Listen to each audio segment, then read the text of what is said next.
Hey, Improvement Pill here. I want to welcome you to the second lesson of the Tamed course. If you haven't watched lesson number 1, I suggest that you pause this video right now and click on the link in the description below. Because if you want to get the most out of this course, you're going to have to watch all of the videos. In today's lesson, we're going to talk about how habits work, or more specifically, how they are structured. Because remember, our strategy for the next couple of months is to focus all of our energy on creating good new habits. And in order for us to do so, we're going to have to understand how they work. Psychologists know that there's a certain structure that all habits follow. There's dozens of models out there depicting this, but for the purposes of this video, to make things easier for all of us to understand, I'm going to use my favorite model, the habit loop model, which was introduced by Charles Duhigg in his book, The Power of Habit. The habit loop model contains 3 steps. The first step is the cue. The cue can come in many shapes and forms. It can be something in your environment like an object, a sound, or a smell. It can also be a certain time of day, a location, or even an emotion. Whatever it is, the cue serves one purpose. It tells your brain that it should start the habit. And that's where the next step of the habit loop comes in. The second step of the habit loop is called the routine.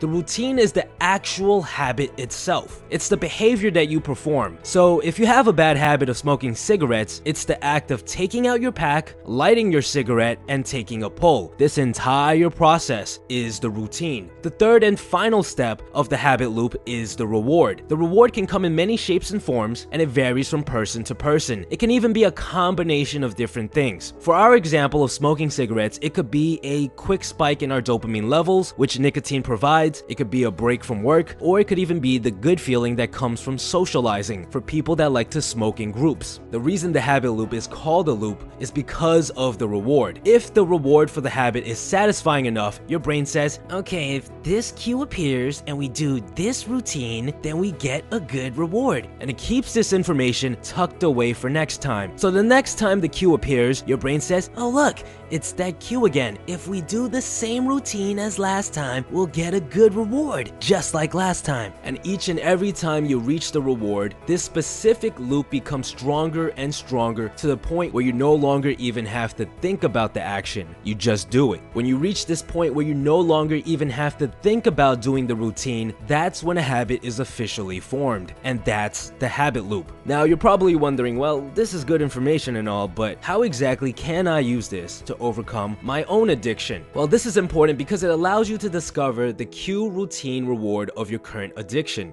It's important to find out the cues for your addiction because these are the cues that seem to appear in your life all of the time. You can take these cues and attach them to more positive routines like exercise or meditation. And if we can train our brain to associate these cues with those routines, we will have successfully replaced a bad habit with a good one. We'll dive deeper into this concept throughout the course. Now, it's important to become aware of what your rewards are, because by doing so, you'll discover the driving force behind your addiction. Let's say, for example, you realize that the reward for your pornography habit is that it helps you relieve stress. Maybe you have a tough day at work, or maybe you had a bad interaction with a girl you like. Some of us turn to porn to relieve this sort of stress. If that's the case, then we need to address this problem. You're not going to suddenly stop having stress in your life, so we need to pick a habit that can relieve stress. A good example of this is the habit of lifting heavy weights. Remember, habits cannot truly be erased. The cue and reward can't really be changed, but we can alter the routine,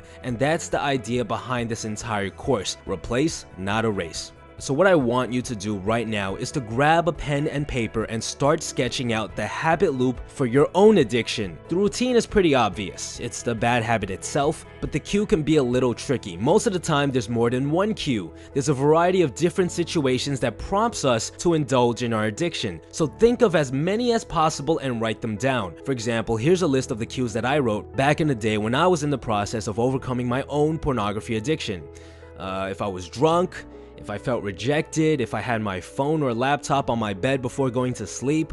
Now, when it comes to identifying the rewards, it can be a bit tricky as well. For one, every single bad habit that is addictive involves an increase in dopamine levels, but we have to dig deeper than that and uncover the main rewards that we crave. In the book, The Power of Habit, Charles Duhigg looked at his bad habit of eating cookies every single day. At first glance, you might think, well, the reward is probably the sugar rush or the satisfaction of hunger, but Duhigg Jake soon discovered that it was actually the reward of socializing, because he would get up from his desk, walk to the cafeteria, buy the cookie, and talk to his coworkers. He discovered this by noticing that just eating the cookie wasn't enough to keep him satisfied. He would always want more. We need to think about our own addiction with this attention to detail. A bad habit like pornography might provide you with a sense of validation, because to your brain there's hundreds of girls that want to sleep with you. Another reward could be the fact that it helps you fall asleep. It could also be something that relieves stress. Or maybe it could be something that makes you feel like you accomplished something. There's many possibilities. And the only way to really determine what the rewards are is by analyzing your own life. If you're someone who doesn't feel the urges to masturbate after spending the entire day having a great time with your friends, then the reward for your addiction might be that it satisfies your social needs. If you don't feel the urges to masturbate when you get a massage one day after feeling stressed at work, your reward for your pornography addiction might be the fact that it relieves stress. So it's really up to you to think about this part carefully and hypothesize what the rewards are for your addiction. Chances are you're not going to finish this diagram in one sitting. You're probably going to think of some cues and come to the realization about the rewards throughout the next week or so. So make sure you add those to your diagram, because it's going to play an extremely important role throughout this course. In our next lesson, we're going to talk about how long it takes to form a habit. There's a huge misconception going around about this. Some people say it takes 21 days, some say it takes 90. For the most part, they're all wrong. The Tamed course was brought to you for absolutely free with the help of the patrons of this channel. If you're someone who has found value in this course or would like to help me continue to make these types of videos for free, then you should visit my Patreon page right here or in the description below to check out the perks of becoming a patron. And besides that, stay tuned.